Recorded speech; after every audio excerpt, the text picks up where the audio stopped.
Okay, so now we're in the elevator. We're going into the actual FEMA facility. Uh, we had a lot of discussions about because when you get at the bottom of the elevator, right, you're going to have the reveal of the bugs guard because as of now, what you've seen some of those kind of weird boxes that stood out in the background, but You don't know what they are. you don't know what they are. And as we'll get at the bottom of this facility, one is going to really unfold, and you'll see what it is. But we were debating if it would be done through a cutscene, through you would stay like free to move around in the elevator and everything. And the thing is that we wanted to make sure that players wouldn't miss it. And eventually, what we end up doing is that it started to unfold as you start to move forward as at the bottom of the elevator. So I think in the end, most players, or I would say all players, like saw the unfolding of the bugs guard. But it was something that we struggled for a while, like how to pull this off.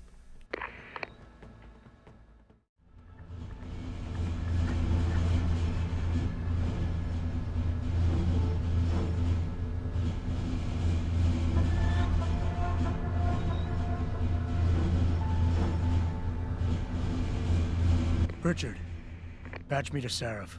We may have a problem here. Wonderful. Adam, talk to me. This factory, where the hacker's signal originated, it's got FEMA signs all over it.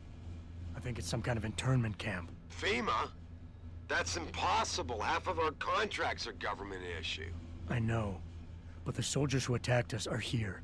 And from the looks of it, they've got access to some pretty impressive equipment. I better make some calls. Find out who's giving the orders and get back to me.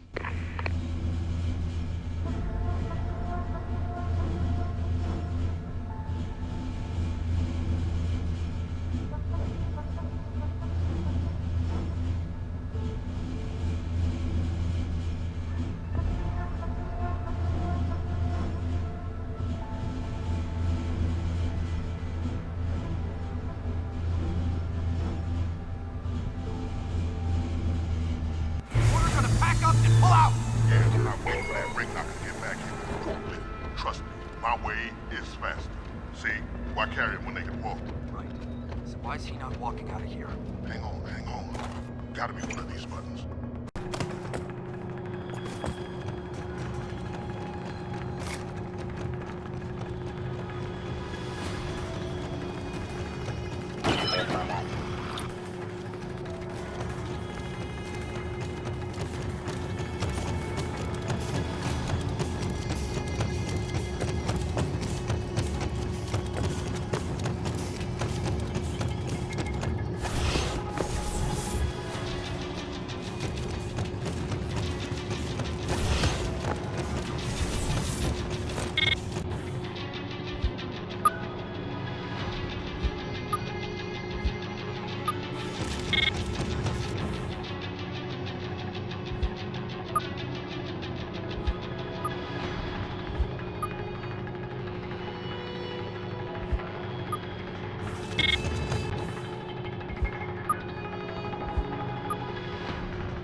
guys start to outflank us.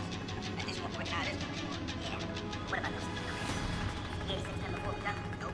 Orders are leave them alone. Don't worry. We got things of their own to do. Don't say anything about us.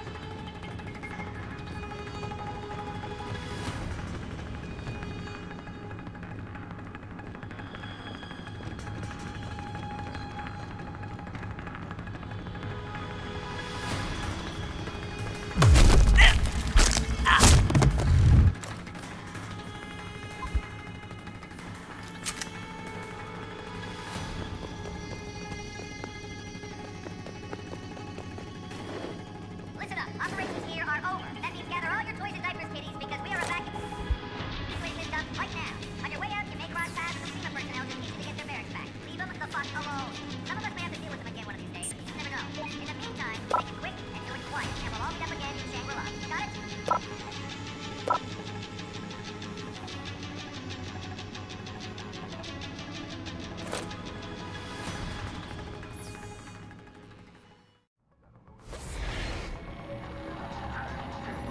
So here we have kind of like the second part of the FEMA, I guess, processing ways of for the prisoners and whatnot. And this is where the prisoners would be taken out of the mass cells one by one, and they would be put into these individual cells, and where they would wait to be processed. And on the left side of that room, there's all these cubicles, if you want, where officers of FEMA or whatever, you know, slice of the government would be there to interrogate, question, and file each of the prisoner. And what's interesting is if you enter each one of these cubicles, they're kind of empty, or there's like, you know, the desks have been starting to being put together, and there's like construction material and boxes and stuff like that, to show that, you know, that this specific FEMA camp is not finished yet. And that ties in as well to the kind of the backstory that we were having here, is that this is a secret facility that's under construction. The Spec Ops are not a part of it, but what they are is they have come, the Illuminati has basically pulled the strings with their FEMA friends and said, we need to use your facility, get everybody out while we get our guys in. Yeah, So the construction workers and everyone were pulled out in order to bring the Spec Ops to let them do their top secret black op in here. In Detroit, which In was Detroit. basically storming Seraph Seraph Industries. HQ. Mm-hmm.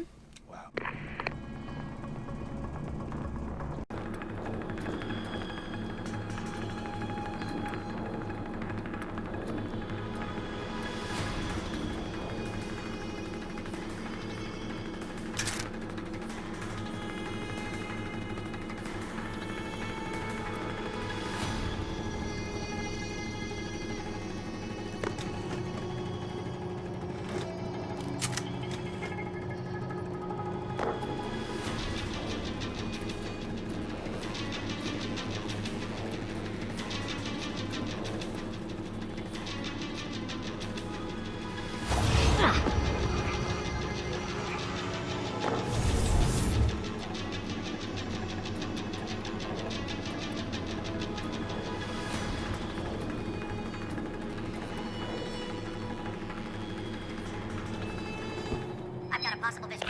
Get over there. Hello? If anyone is hiding here, you better come out. Sounds like she's been close to you. Easy. Nothing.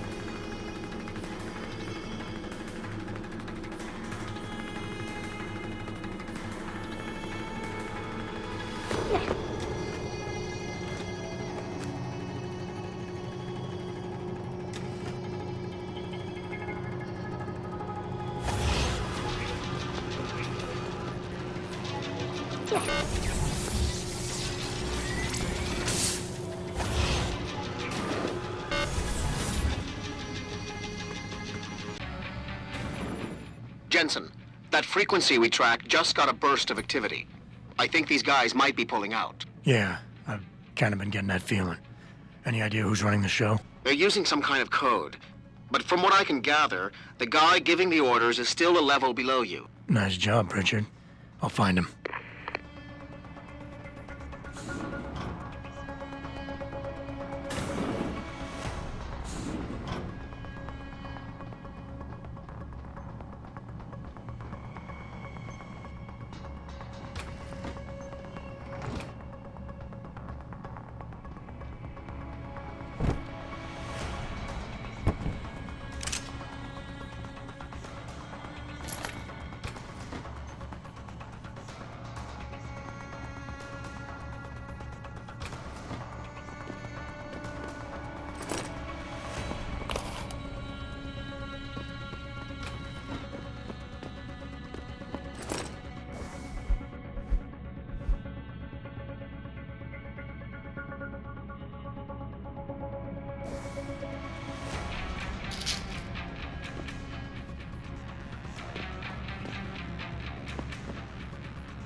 So cool room here with all the box guards stacked on the shelves. But before I talk about the room, I want to get a bit into the box guards and what they are and where the concept comes from.